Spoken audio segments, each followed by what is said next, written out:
Iba-iba tayo ng buhay at kwento. Iba-iba din ang ating pinagdaraanan. Ang ilan nga sa atin ay may mga karanasan na hindi madaling kalimutan. Panoorin po natin to.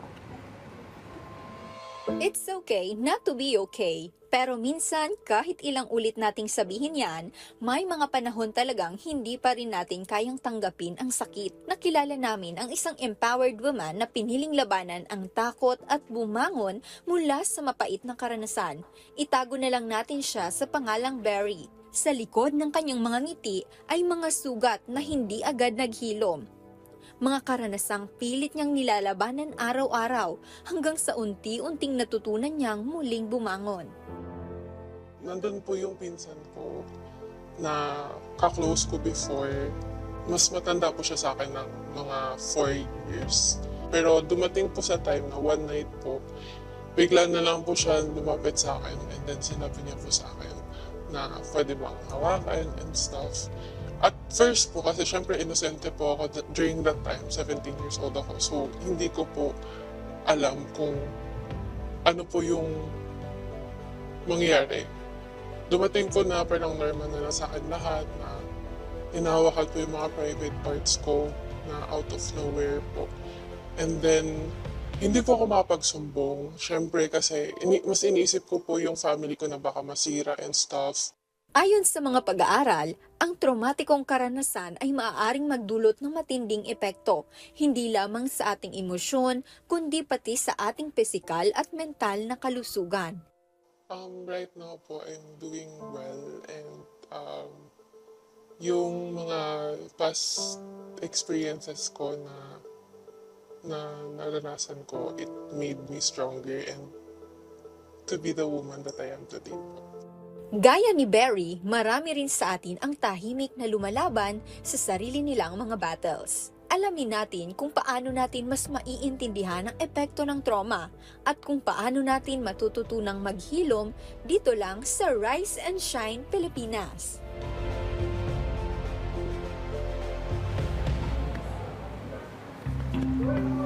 Mga ka-RSP, hindi lang po relasyon at masasayang alaala ang mahirap kalimutan, pati na po ang mga karanasan at dulot ng tinatawag po nating trauma. Pero paano nga ba harapin ang isang traumatic experience at paano natin ito ma-manage? Alamin natin ang sagot dyan. Kasama natin ang psychiatrist na si Dr. Joan May Perez Rifarial. Magandang umaga po, Doc. Hello. Hello, good morning Ma'am Dayan, Sir Joshua, at sa lahat ng mga nakikinig at nanonood ng Rise and Shine Pilipinas. Thank you for having me. Doc John, thank you for also joining us again dito sa RSP. Alright, Doc, paano po ba malalaman kung mayroon pong trauma ang isang individual? Ano po yung mga signs o palatandaan na dapat pong bantayan? Yes, oo. Thank you Ma'am Dayan for this question. Pag may trauma, ang scientific basis kasi nito Ma'am Dayan is na-activate ang ating fight or flight or freeze response. So from here, makikita natin na based doon sa ating response, yun yung mga signs and symptoms na ating mapapansin.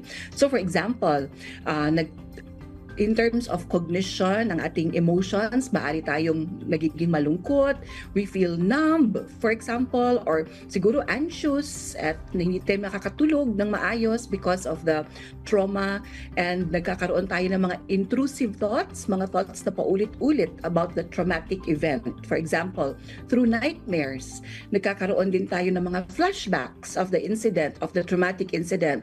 Maaari also na may avoidance, we avoid talking about the trauma kasi again siguro pag we are put in a position na nare-remind tayo of the traumatic experience ay bumabalik na yung alaala at the negative na mga symptoms associated with it, and also because of that fight or yung response natin ay nagkakaroon tayo ng mga hypervigilance na symptoms, meaning siguro halimbawa, if trauma is due to disaster, natural disasters or calamities, konting ulan lang, natatakot kaagad tayo, madali tayong ma-startle or nagmamasid tayo sa ating paligid. Kasi in trauma kasi, ang core na nangyayari sa isang individual is nagkakaroon ng threat sa kanyang safety. So meaning that safety is in a way we feel na parang may breach of trust and safety sa atin kung kahit nagkakaroon tayo nitong mga signs and symptoms. Alright. Doc, paano po yung halimbawa merong tayong nagawa or for example, may nagawa ko sa isang tao na na-trigger ko yung trauma niya. tapos bigla na lang naiyak o nagpanic o nagkaroon ng discomfort or Anxiety. flashback. Paano po yung manage? Like for example, hindi ko po sinasadya na may magawa kong bagay na nag-trigger doon sa trauma ng isang tao. Ano pong dapat kong gawin para kahit paano ma-neutralize or paano po agapan? Yes. Oo, yes, Sir Joshua. Ito naman kasi, I'm sure na kung sino man no, ang nasa posisyon na ganito, wala namang intention, di ba, Sir Joshua, no, na to reactivate or ibalik natin yung ating kausap no, to that traumatic na experience na. So, walang intention na masama. But siguro, ang next natin gagawin dito is to reassure the individual na we are here to help kung kinakailangan. Let's make them feel safe at help them to regain that sense of control na nawala because of that traumatic na experience. Sir Joshua, kasi pag ang isang individual ay dumaan sa isang traumatic experience, yun din pala, aside sa safety, they feel na nawawalan sila ng control sa mga bagay-bagay. No? So, as a friend na nandun kasama sa ating kaibigan na dumaan sa trauma, magiging mindful din tayo sa ating mga words. Dapat, mga non-judgmental ang ating stance always. At mas maganda, if we are not sure kung ano ang sasabihin, then we can always stay silent lang, lalo na kung tingin natin is medyo sensitive ang topic, at reassure lang natin. In fact, Sir Joshua, yung physical na presence natin, enough na yon to make them feel na they are safe from any form of harm at may kasama sila. Hindi sila nag-iisa during a stressful or traumatic na incident. So, better to keep safe, to remain silent kung if we are not sure what to say, and kung may sasabihin man tayo, it's to reassure them na hindi sila nag-iisa and we are here to support them, to help them, and to keep them safe from any other form of harm. In relation to that, Doc Joan, can an individual really overcome yung kanyang trauma na bit-bit hanggang ngayon? Or forever yung naandyan at kailangan mo lang i-manage? I'm curious, I wanna know. Yes, Ma'am Dayan. Maaari kasi na over time, the emotions medyo less na yung intensity.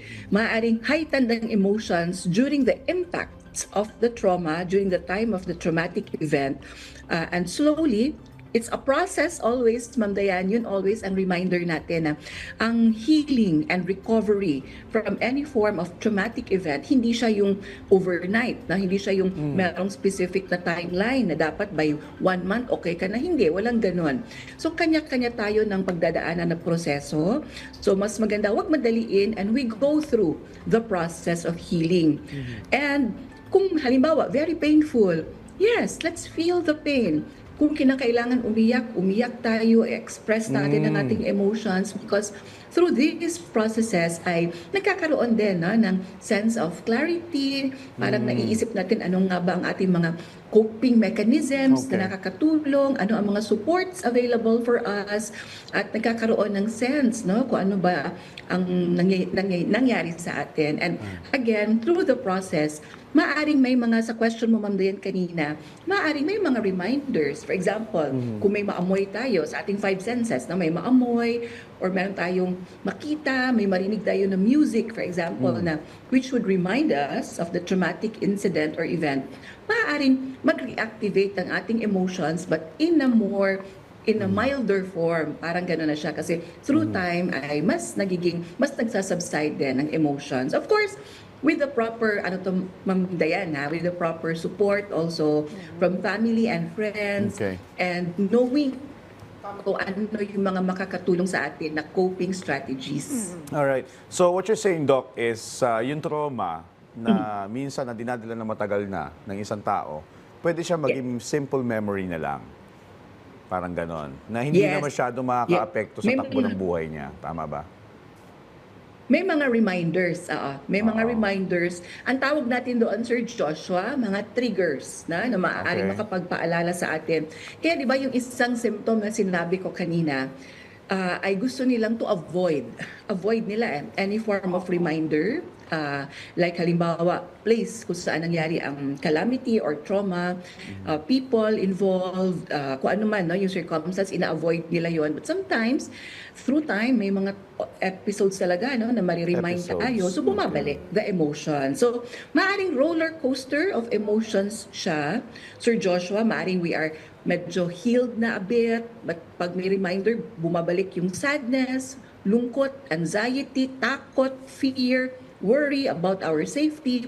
But what's important, ang kailangan i-monitor ng isang individual is sana hindi umabot sa point na naapektuhan na ang kanyang functionality, na meaning hindi naapektuhan sana yung kanyang interpersonal relationships, ang kanyang role sa society, be it as a student siya or nagtatrabaho.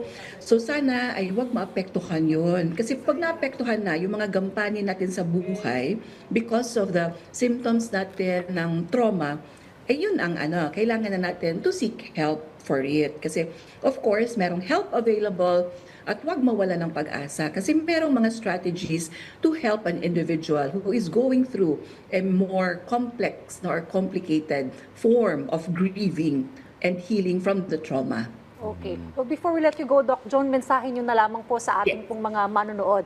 Kaugnay po nitong trauma experience na siguro hanggang ngayon dala-dala pa rin po nila. Ano po Yes. importanteng mensahe po ninyo para sa kanila?